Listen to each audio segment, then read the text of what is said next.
আজকে যে ভিডিওটা শেয়ার করছি এটা কিন্তু আমাদের রান্না পুজোর ভিডিও। আমাদের রান্নাটা ইচ্ছে রান্না না, বড় রান্না। তা যাই হোক, রান্না পুজোর বিকেলবেলা কী কী আয়োজন করেছিলাম না করেছিলাম সেটাই তোমাদের সাথে শেয়ার করব। এখানে যা যা আয়োজনে রেখেছিলাম কাঁচা জিনিসপত্র সব কিছু আগে ঠাকুরের নামে তুলে দিয়ে তারপর শুরু করব আমি রান্না। আর আজকে আমি কথা বলতে পারবো না, সুযোগটা পেয়েছে আমার বর। আমাদের রান্না পুজো শুরু হয়ে গেছে। এখানে ডাল বসে গেছে, এখানে ভাজা মশলা হয়ে গেছে চুবড়ির হাতে। ঠিক, খবরদার কথা বলবে না, কথা বলার চেষ্টাও করবে না, আজকে কথা বলবে না তো, ঠিক আছে। এখানে চুবড়ি কাজ শুরু করেছে, এরপর চালটা থেঁতবে যাই হোক, ওই থেঁতবে, ঠিক আছে। কি কি হচ্ছে আমি তোমাদের আস্তে আস্তে ধীরে ধীরে সব ডিটেলস জানাচ্ছি। বছরের এই একটা দিনই গোটা বাড়িতে যত যা কথা বলা, যতক্ষণ আমি রান্না করব ততক্ষণ ও দায়িত্ব নিয়ে রাখে। তা ওই জন্য একবার আমার এখানে আমি কি করছি দেখছি, একবার ছেলেরা কি করছে সেটা দেখে আসছে। যদিও ছেলেরা টিভি দেখা ছাড়া আর কিছুই করেনি। এখানে রান্নাবাড়ির মধ্যে আমি যতটা সম্ভব তাড়াতাড়ি করার চেষ্টা করছি, কিন্তু যতই তাড়াতাড়ি করি না কেন বেজে গিয়েছিল কিন্তু রাত্রির 1টা।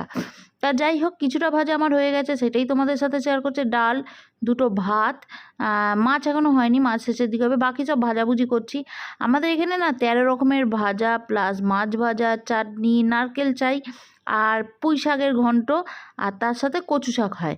এবার যেহেতু আমার কাছে সময় ছিল না, আমি করে উঠতে পারিনি কচু শাকটা, সেই জন্য শাশুড়ি যেমন কচু শাকটা আগে করতেন, মানে চালতার চাটনির মধ্যে ফেলে দিয়ে কচু শাকটা নিয়মটা রক্ষা করে রাখতেন যে কোনো সময় যদি করা হয় তো করবে। আমি বিয়ের প্রথম কচু শাকটা করতাম, কিন্তু এখন আর করে উঠতে পারি না।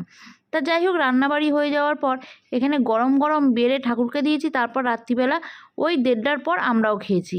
সকালবেলা উঠেই স্নান টান সেরে প্রথমে যেটা করে নিচ্ছি শাপলার মালা।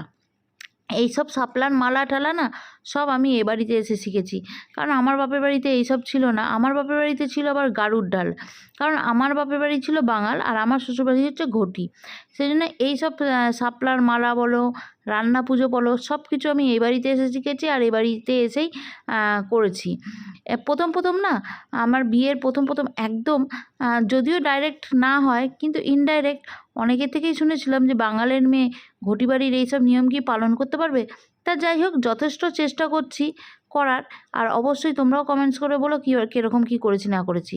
শাশুড়ি মারা যাওয়ার পর থেকে, এমনকি বিয়ের প্রথম থেকে শাশুড়ির হাতে হাতে করতাম, আর শাশুড়ি মারা যাওয়ার পর থেকে না, তার বেঁচে থাকা কালীনই 2 বছর আগে থেকে টোটালি নিজে একাই সব কিছু করছি। তা যাই হোক, এখানে আমার মালা হয়ে গেছে আর বরকে বলছি এখানে যে তুমি ততক্ষণ গাড়িটার পুজো করে নাও। কি গো, এই মালাটা নিয়ে এসে বিটু মালা আনেনি, তবে বিটু বললো মালা 40 টাকা। হ্যাঁ, তা বিটু কুচো ফুল নিয়ে এসেছিল, আমি ঠাকুরকে কম দিয়ে একটা মালা বানিয়ে নিয়েছি। ভগবান, দেখো পিঁপড়ে না খেয়ে চলে যায়, বুঝলে তো? কি ভাগের গুড়। কোন ভাগ? ও থাক, এতটাও কঞ্জুসিপানা করো না গো, ঠিক আছে? না, দিনে তো দামটা বাড়িয়ে দেওয়া উচিত না, তুমি দোষটা আমাকে দিও না। হ্যাঁ, ঠিক আছে। মালার দাম কত বলেছিল? আমাকে 60 টাকা বলেছিল, বিটু আবার কোথা দিয়ে 40 টাকা চলে এসেছে। তবে বলো দেখিনি। আমি কেটে দিলাম, আমার গাছের জবা, গাছের বেল দিলাম। হ্যাঁ, তো সুতোটা ওরকম অবস্থা কেন? আরে সুতোটা তো আমার তো কমজোরি সুতো, আমার তো সেই সুতো নেই। ও আচ্ছা, ঠিক আছে, দিয়ে দাও। ও ওইদিকে পুজো দিতে দিতে আমি এইদিকে ঠান্ডা ভাতও ঠাকুরের নামে বেড়ে দিয়ে দিয়েছি। আর যা যা রাত্রে আয়োজন করেছিলাম সেগুলো একদম জল ঢল দিয়ে রেখেছিলাম, সেগুলোই সকালবেলা বেড়ে দিলাম। আর এরকম ঘট বসাতে হয় আমাদের ঠাকুরের ভাতের হাঁড়িটার সামনে, ফণি মাংসের ডাল দিয়ে সেটাকেও বসিয়েছি। নিজের সাধ্য অনুযায়ী যতটা চেষ্টা করার, যতটা পারা ততটাই করেছি। হ্যাঁ, অনেকে অনেক রকম কিছু করে, কিন্তু আমি যেটা আগাগোড়া দেখে আসি আমার শাশুড়ি থেকে, আমি ততটুকুই করেছি।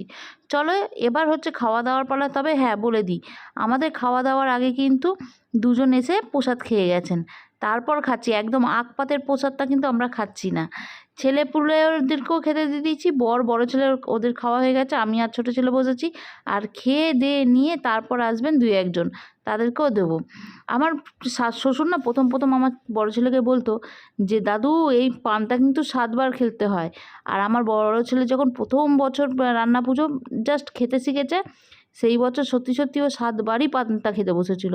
তা যাই হোক, এইসব রান্না পুজোর দিন না এইসব কথাগুলো মনে পড়ে। তোমাদের বাড়ির রান্না পুজো কীরকম কী কাটলো অবশ্যই কমেন্টস করে জানিও। আর আমার বাড়ির রান্না পুজো কেমন লাগলো সেটাও জানিও। তবে দেখা হচ্ছে নেক্সট ব্লগে।